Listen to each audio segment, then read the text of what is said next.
Congregations of Good Shepherd and One UCC, Pastor Matt and Pastor Becky here for our first episode of Dear Revs. It's exciting time. Woohoo! Woo! The question we received for this week regarded hymns, and the question was specifically about what scriptures are turned into hymns. Well, that's a really big question, and perhaps one that we might not be able to answer in a short video. But we did want to touch on a few points and a few interesting facts that might help illuminate your understanding of the way the biblical scriptures and biblical images are used in hymns.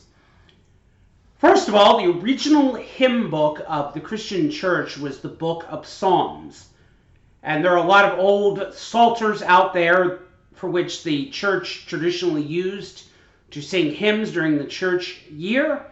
But even today, Psalms is really an inspirational book for people to write hymns about and for. Psalm 23 has been set to music a whole bunch. There are choral settings, there are hymn settings, there are praise songs, all that either quote Psalm 23 directly or use the images of the Lord as our shepherd as part of that song. Psalm 46 provided the dominant image for the Reformation hymn, "A Mighty Fortress is Our God." But there are lots of scripture texts that are part of hymns.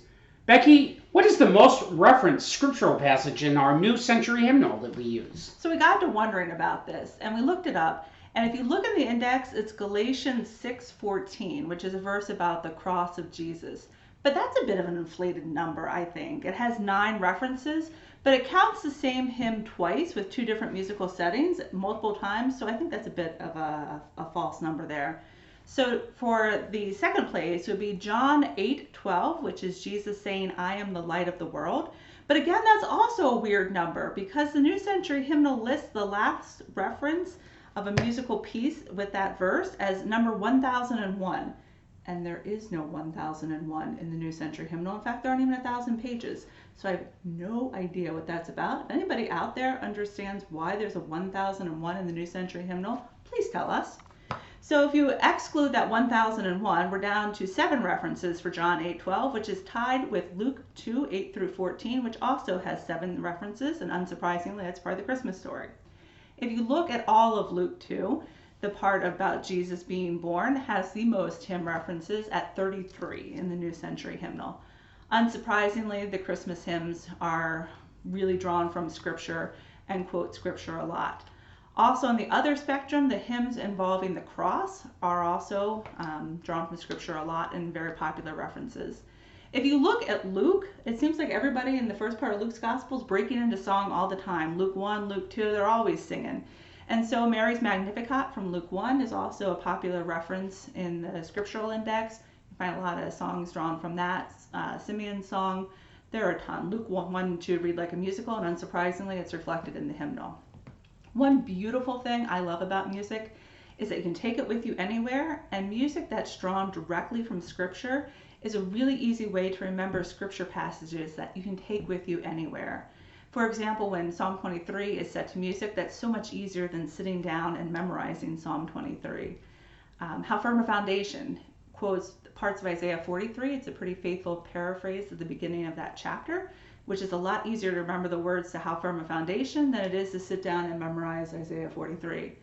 In the Garden is a great retelling of John 20, the story of Easter morning where Jesus and Mary Magdalene have their encounter in the garden. It's a lot easier to remember that hymn than it is to remember John 20 word for word. Taking hymns and scripture passages with us is so important. There are times when we don't have a Bible or an internet access handy and we're scared and we need something to comfort us. And that's a great time to draw on that reservoir of scriptures and hymns that you may have in your head that you can just go through and start using to comfort you.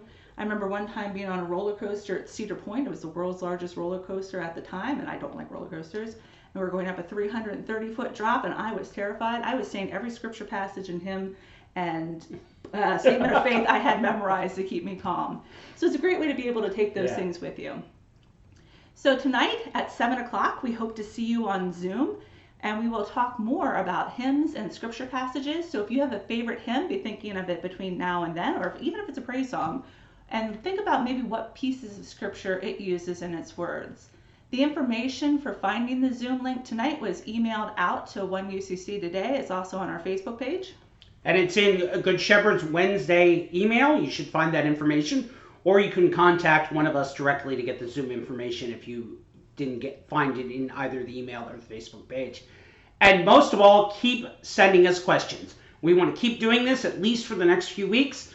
So send your email to either myself or Pastor Becky, and we'll be happy to discuss them.